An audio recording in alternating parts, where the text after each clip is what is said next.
Hello there. Once again, this is Anton from Antonio Bay. Thank you for stopping by the collection room today. Today I'm taking a look at a comic haul. So I'm just going to basically kind of go through the covers to show you what I got. I'm not going to really flip through anything or really get involved in the stories. I had a couple of packages show up this week of comics and stuff that I had seen on eBay and had a chance to buy for real cheap, and so I was like, well, I'm gonna utilize that. And I also had the opportunity to go to a storage unit where a guy was selling comics out of his storage unit, and that went amazingly well. I was very pleased with what I found. He was $1 an issue. A lot of them were in really rough shape, but I was able to dig through and come out with about $60 worth of books that I'm very happy with. So the first thing I'm going to look at is I got Hero Alliance. These are from Innovation, issues 1 through 7. And you know, I'm so used to doing, I don't just do haul videos hardly anymore. I always flip through everything, and I'm going to really try and restrain myself from doing that. I'll save that for a later video. I'm just going to show you what I got. So I got Hero Alliance. These are by Innovation. If you're not familiar with them, they're pretty obscure. But I am always on the lookout for non-Marvel, non-DC teams and superheroes and things like that. And this I've had a few of them before. They were stuff that didn't survive the cullings. They got sold. But I had the opportunity to pick these up for little or nothing, and so I did. And I'm happy to have them back, and just for what they are. Just an odd, obscure superhero team. I don't even remember what year these are from, but you get the idea. It's Innovation stuff, guys. I'm not that sharp on my Innovation comic book series, but that is one of the books I got, and you can see they are color, pretty good quality comic books, and I'm not going to get into them, I swear. I just want to know the date. 1990 was when those came out. Next up, I missed some of my New Mutants, but New Mutants are kind of expensive to buy. And one of the things that was available to me to pick up, hold on, I got 2 stacks here, was I was able to pick up Fallen Angels 1 through 8 for like $10. And I was like, you know what, I'm gonna do that. It features the New Mutants. I'm gonna probably do more of an in-depth video on them, just kind of through the whole thing. But it's a series that I've had before, and I never got a chance to read. And that is one of the biggest regrets, is when I talk about all the comics I used to have, I regret that I did not actually get most of them read. I mean, sometimes you just have too much to read. Like I had, 30, 40 years of Uncanny X-Men. I didn't get it all read, and I didn't get all of the 2 long boxes of Spider-Man stuff read, and I never got all the Avengers read. And so there's a lot of regret on so many comics I wish I would have read that I used to have. Anyway, Fallen Angels this one is pretty rough. I'm not really that picky. I don't care about condition anymore, guys, really. I'm kind of over it. I really just want a book to read and own. So I wasn't concerned about the condition. These were sold as good, not very good or fine or near mint or anything like that. So I was perfectly happy with the condition. And I mean, I don't remember seeing this cover before, but I love this cover. Just look at the crazy hair going on. But anyway, another series that showed up. This was Rima the Jungle Girl. I love Jungle Girl comics from the 40s and 50s. That's why I'm so big into AC comics and stuff like this. And Rima was a set that I had before that didn't get saved. They got sold in a time of need, and so I was very pleased to get my little run of Rima the Jungle Girl back. And this was another deal that it was just I got a heck of a deal. I think it was, I want to say $17 for the set, which, for comics this age, and these are in pretty good condition, I was very, very pleased with.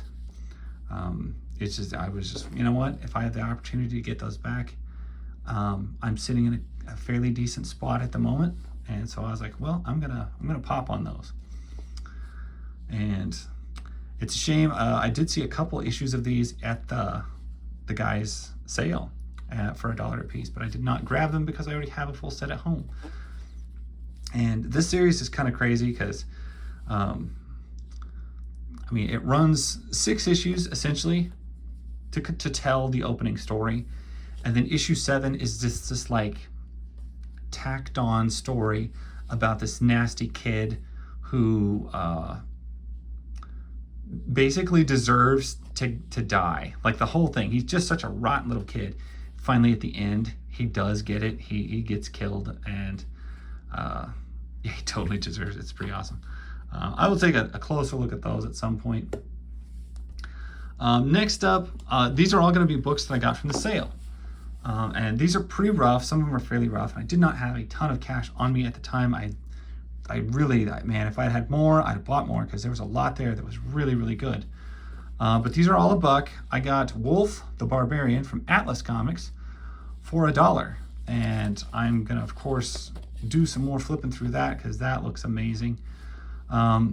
If you guys remember a couple years back, I was very, very pleased to have Creatures on the Loose and Thongor. I thought it was like a perfect barbarian name, and this is one of my favorite covers. And I was able to get it for $1 and get 1 issue of Thongor. So I was very, very excited by that. There was no way I was going to leave there without that. And I was just super pleased. This Arak, Son of Thunder, I realize it's probably not the rarest comic, but the Barbarian, the Babe, the Dinosaur, all of it, I had to have it. I was just that's like a perfect cover. It's got a lot going on that I really enjoy. This one I also grabbed just for its cover, Red Sonja, Chariot of the Fire Stallions. Just, I mean, look at it. It's got a brilliant thing. I keep seeing issues of The Claw, so I have grabbed a few issues of The Claw. Claw the Unconquered. This was a DC Barbarian book, and I was I love Barbarian titles for the most part, a lot of them. Strange, I don't really like sword and sorcery stuff, medieval knights and things like that, but when you have like barbarians and weird magic monsters, I tend to be more on board.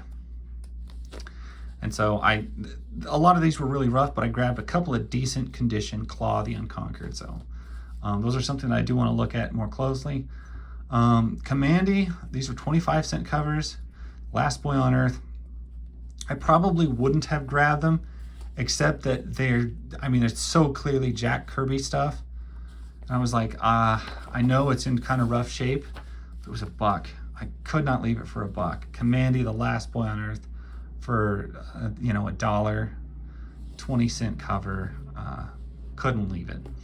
This one was really rough, but also at $1, I kind of thought the roughness of the book added to the creepy ambiance of it. And so I was like, no, at $1, this, I gotta have this. And you see it's in rough shape. That really doesn't bother me. This is from the era when people bought and read their comics, rolled them up and stuck them in their back pocket and took them to work with them. That's where this book is from. That's why it looks the way it does. And I'm okay with that. This book is serving its purpose as a comic in life. Starfire, number 4.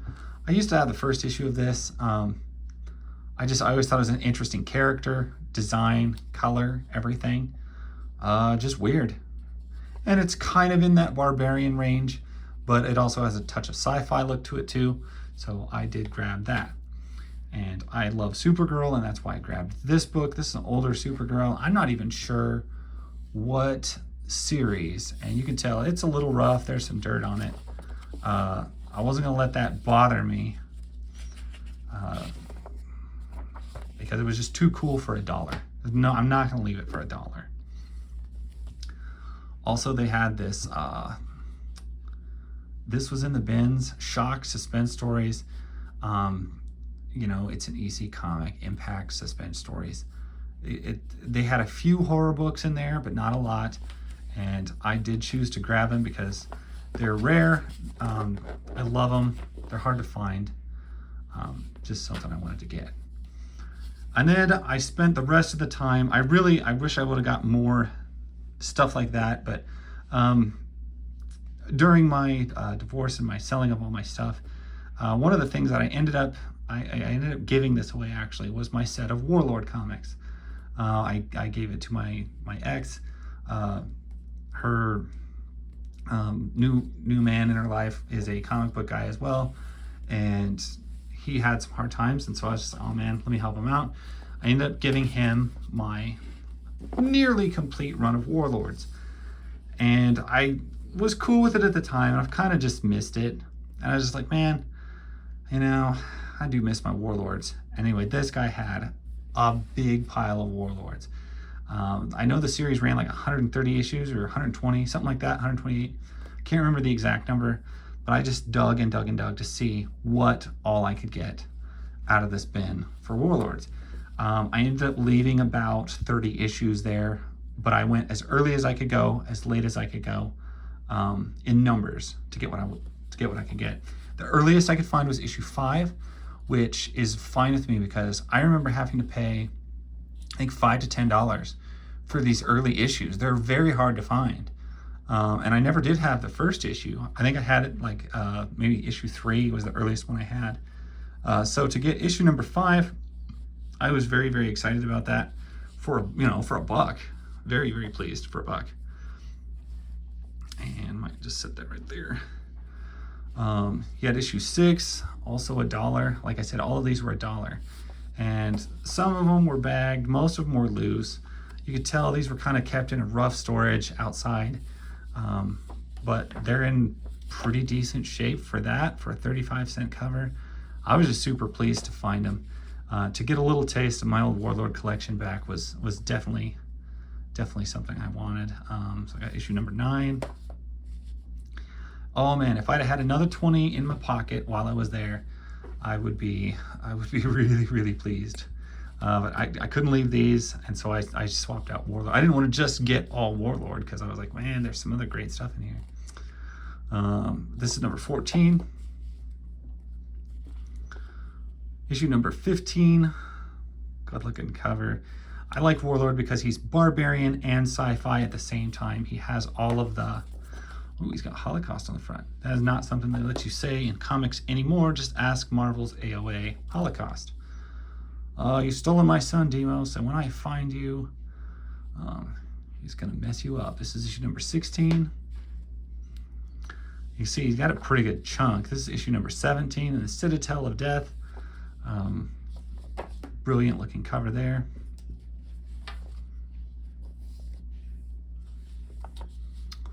Number 18, it looks like he's growing horns. 19, he's got little golden people all over him, and that was a weird looking issue, number 19 there. 20, anything where you have your heroes in a glass ball, I'm always into, so thought that was cool. 21, Alone Against the Red-Headed Conan, Terminator. Hilarious. Only a buck. Issue number 22, a giant beast wolf monster. I guess something about the world of the Warlord that it's placed in always kind of reminds me of Thundercats. All the beast men and all the power and technology, but also the sword and sorcery aspect. So, issue number 24. And most Warlords I've ever owned, period, I got out of a dollar bin.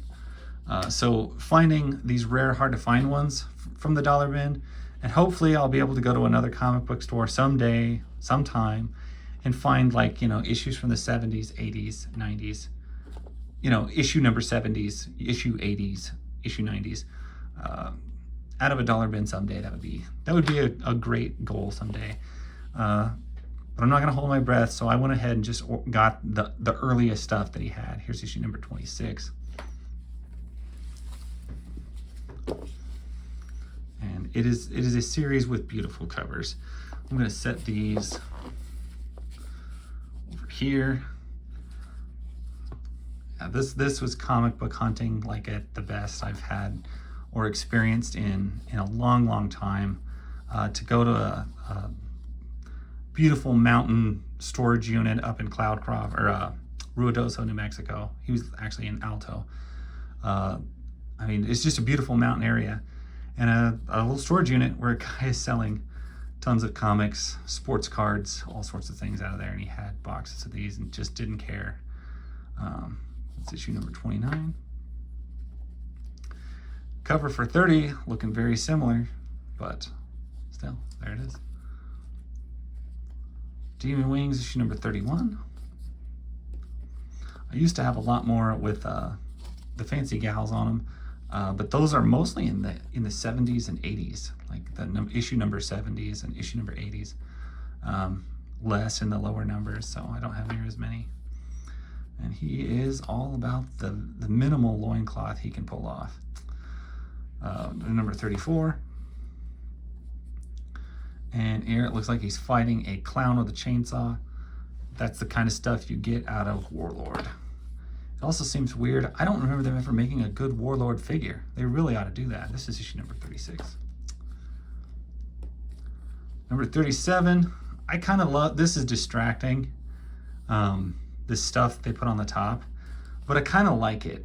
I know Marvel did it sometimes where they put like, you could win a 10 speed across the top of the comic, and personally, I loved that kind of thing. It's always great when you got a winged horse and pterodactyl monsters. Thus, the combination works very good. And that's a pretty good lot up to issue, that's 39. I think I have like, I know from like 10 to whatever that was, like as soon as it starts getting solid, clear to 50 was solid run. And oh shoot, no it isn't. That's 40 and 44. I was thinking it was a little more solid than that. It took me over an hour to sit there and dig through because I didn't have a lot of money and I didn't want to get any doubles. Just wanted the basics, and so it took a long time. That's a heck of a cover right there. Issue number 46. 47. Look at all you got going on over here. The Return of the Claw, Arak. I know it looks kind of like a mess, but I kind of love it. Issue 48. 49. Good looking cover, that solid purple. Issue 50, I never did like the cover for issue 50. See the film Superman 2. Maybe I will. I don't know. I'm not going to promise nothing. They love to stick him in a circle, and this was funny because I put it in one of my montage videos and just said, yeah, bro, do you even lift?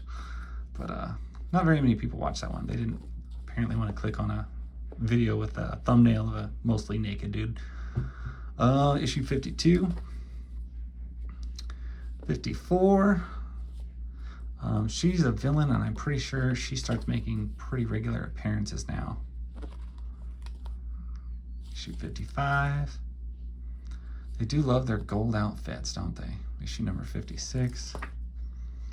Yeah, another $20 at that sale, and I would have basically every issue of Warlord that he had in order. So 57.